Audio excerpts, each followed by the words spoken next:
Yo, what is up, everybody? It's me, Down Weeb, back with another episode of a Naruto What If? What if Naruto was an alchemist? Part 3. Last time, in the last part, they had killed Zabuza, which Haku had done himself, which then Haku had regenerated him, and they waited for Kakashi to wake up. In the 3 days that they'd been waiting for Kakashi to awake from his rest, Naruto had discovered that had been working on a way to deform things in midair with his without transmutation circles, and then reform them. However, he can't quite do it without using his gloves, as there's just something that's missing for him, a sort of lie almost. But I digress. Kakashi eventually wakes up and explains what they need to do, how they're going to do the tree climbing exercise. Naruto, whose chakra control is absolutely terrible in this timeline, as he relies very heavily on alchemy in order to get around and do ninja things, decides to give it a try, however.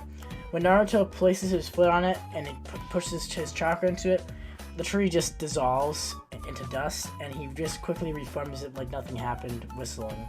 He asks Sakura how she does it, and she explains it to him. He trains all day working on his chakra placement and his footing, the same as Sasuke. Sasuke goes back to the house, and Naruto passes out outside in the woods. When he wakes up, a boy/girl Haku is there, waiting to talk to him. When he awakens and sees him, he talks to him about what his goal is when he's a ninja, and he explains how having the goal to protect someone makes you so much stronger. Eventually, Haku leaves and says goodbye to Naruto, and Naruto takes that to heart when he walks back to the house.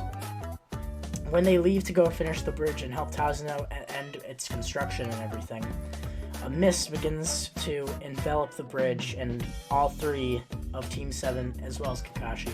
Kakashi knows that it's Zabuza, and immediately turns on his Sharingan and activates it. This time, however, he can see the chakra signature of not just Zabuza, but also another person. This boy is Haku. Haku grabs Sasuke and immediately get into a fight with him. Eventually, he casts the hand sights for the Demon Ice Mirror Jutsu and pulls Sasuke into it. Naruto, using his alchemy, tells him that he's not going to get away with that, and he pushes his hand up and says that he's going to protect Sasuke no matter what. When he gets in there, Sasuke's already getting attacked, and Sasuke's bleeding from all of the attacks that Haku had thrown at him. Naruto says he's not going to stand for that and begins to use alchemy to deconstruct stone and then reconstruct it as he throws it at Haku, trying to shatter the mirrors. It doesn't work. Haku, blasting from light speed mirror to mirror, keeps cutting Sasuke and Naruto. Naruto screams for him to stop, and then, eventually, Haku throws the Senbon. As he throws them at Naruto, Sasuke jumps in the way and takes the full blow. Naruto, eyes wide and horrified, watches as Sasuke falls to the ground and blood pools out of him. As Sasuke's eyes fade, Naruto falls to the ground shaking. He looks up to Haku and says that he won't let this happen. He's not going to let his friend die. He clasps his hands together and pushes them onto Sasuke's body. And he says no matter what, he will save his friend and he won't let him die. And this is when he uses alchemy and begins to try and save Sasuke from dying. When this happens, he awakens into a room, a white void, devolved of everything. And then he hears someone. Hello, Naruto. Naruto looks around and is confused, and then he sees a great giant metal door, a humongous iron door the size of a building. When he turns, he sees the names Kushina and Minato and other words and names he doesn't know. And he turns around and sees someone smiling. The person smiling looks at him and says that, what's he doing here? And says, Naruto, what are you doing here? And Naruto tells him that he needs to save his friend Sasuke no matter what. When he does this, the boy smiles and says, for anything? And Naruto nods his head, anything. Immediately, Naruto is absorbed into the truth, and he sees the truth, just as Edward does in Fullmetal Alchemist Brotherhood. He screams as his mind is filled with the terrible knowledge of the truth, and Naruto's left arm is completely destroyed. It's the left forearm, all the way up to his elbow, is completely taken from him, and it's ripped off. When Naruto wakes back into the real world, he has QB chakra exploding around him, and Sasuke is down. But all of Sasuke's injuries are healed, and he's lying there and breathing. Naruto gets up, and he uses the chakra of the QB to make a hand fold around so he stops the bleeding on his arm and heal it.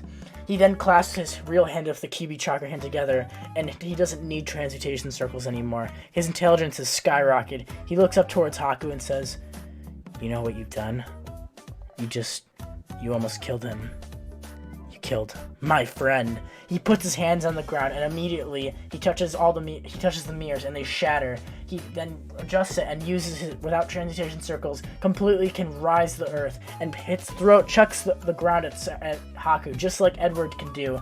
And immediately, Haku is destroyed. He's completely bullied by Naruto. Naruto punches him with the rock over and over again until he's so bloody and beaten his bones are cracking.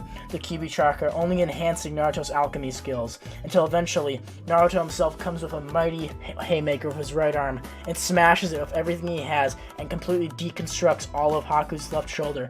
Blood explodes out of Naruto's left side as he gasps as all of his bones, everything turned to atoms, reduced to dust.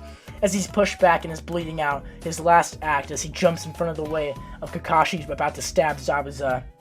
As he saves Zabuza from being stabbed by the Raikiri, immediately Zabuza sees what happened and Haku dies instantly, the light leaving his eyes. Naruto, falling out of QB mode, begins to bleed out of his arm again, gasping.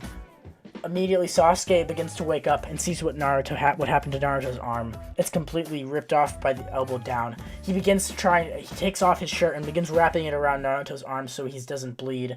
He screams out to Zabuza that he didn't mean to kill him, and Naruto starts crying, and he cries and cries.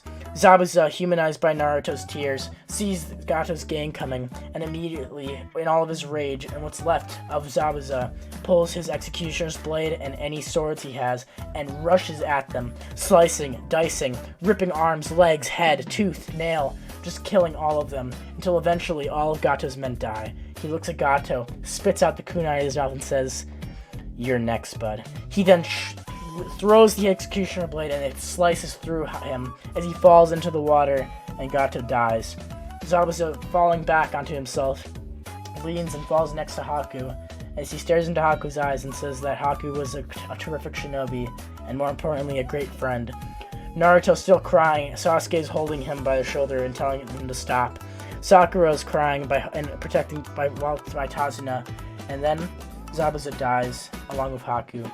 They would not meet in the afterlife, as Haku would go to a better place. Snow falls onto the land of waves, as Kakashi looks down and says that this is the fate of all shinobi. If you guys like this part and you want another part to What If Naruto Was an Alchemist, part 5, then make sure to hit enough likes on this, comment, subscribe, and I'll see you next time for the Chunin exams. Bye everybody, hope you enjoyed. It's black and white.